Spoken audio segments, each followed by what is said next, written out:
সুপ্রিয় দর্শকবৃন্দু, কেমন আছেন আপনারা? নিশ্চয়ই ভালো। তো বরাবরের মতো চলে আসলাম নতুন একটি ভিডিও নিয়ে। তো আজকে আমরা মুরগির মাংসের তরকারি রান্না করব।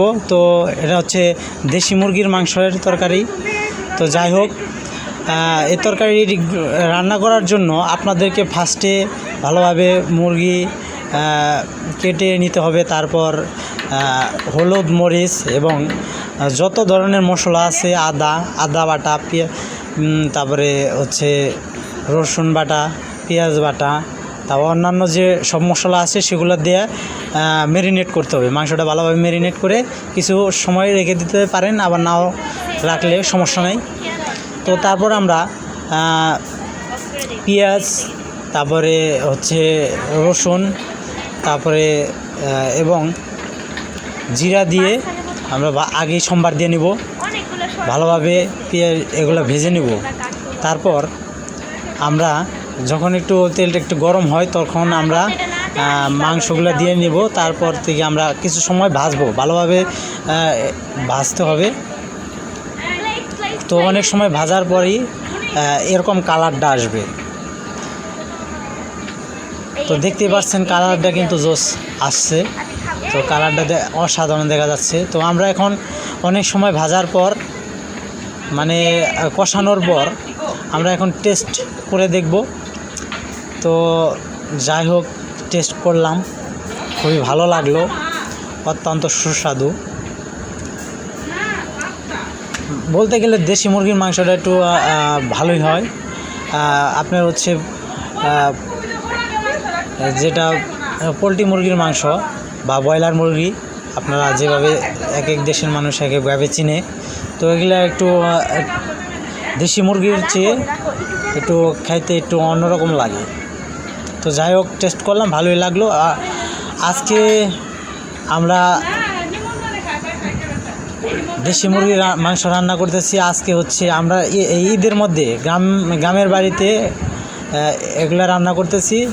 তো আমাদের অফিস 9 দিন ছুটি দিয়েছিল, তো আজকে হচ্ছে লাস্ট দিন। তো আজকে মাংসের তরকারি রান্না করে খেয়ে তারপর যে যার মতো সবাই চলে যাবে।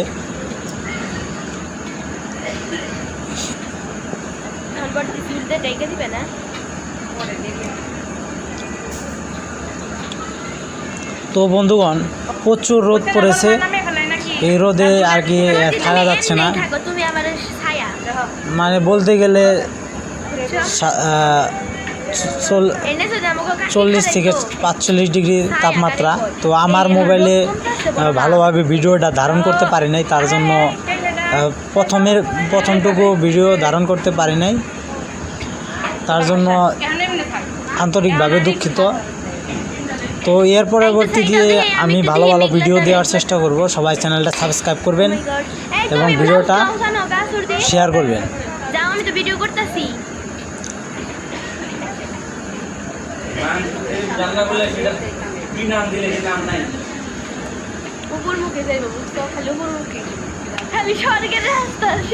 তো বন্ধুগণ, কিছুক্ষণ আগে আমরা মাংস কষানো হয়েছে, তারপর আমরা কিছু পরিমাণ জল দিয়ে দিলাম তরকারির মধ্যে। তো এখন দেখতে পাচ্ছেন যে বলক এসে পড়ছে।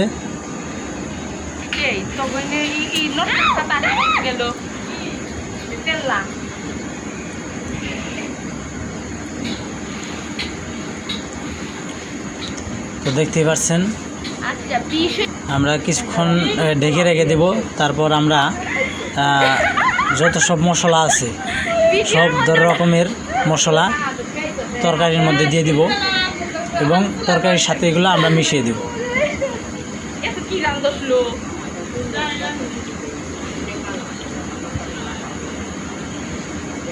আর লাস্টে দেব গরম মশলা বাটা।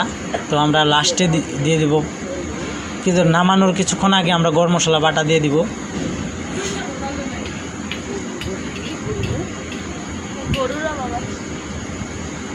তো এখন আমরা ভালোভাবে মিশিয়ে নেব এই বাটাগুলো, মশলা বাটা।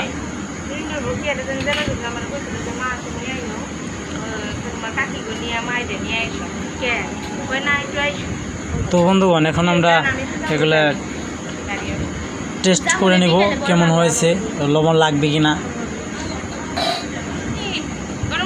তো এখন আমরা লাস্টে দিয়ে নিব গরম মশলা বাটা, যেটা তরকারির স্বাদ আনতে সাহায্য করে এবং সুগন্ধ হয়, তরকারির সেন্টটা একটু অন্যরকম হয়।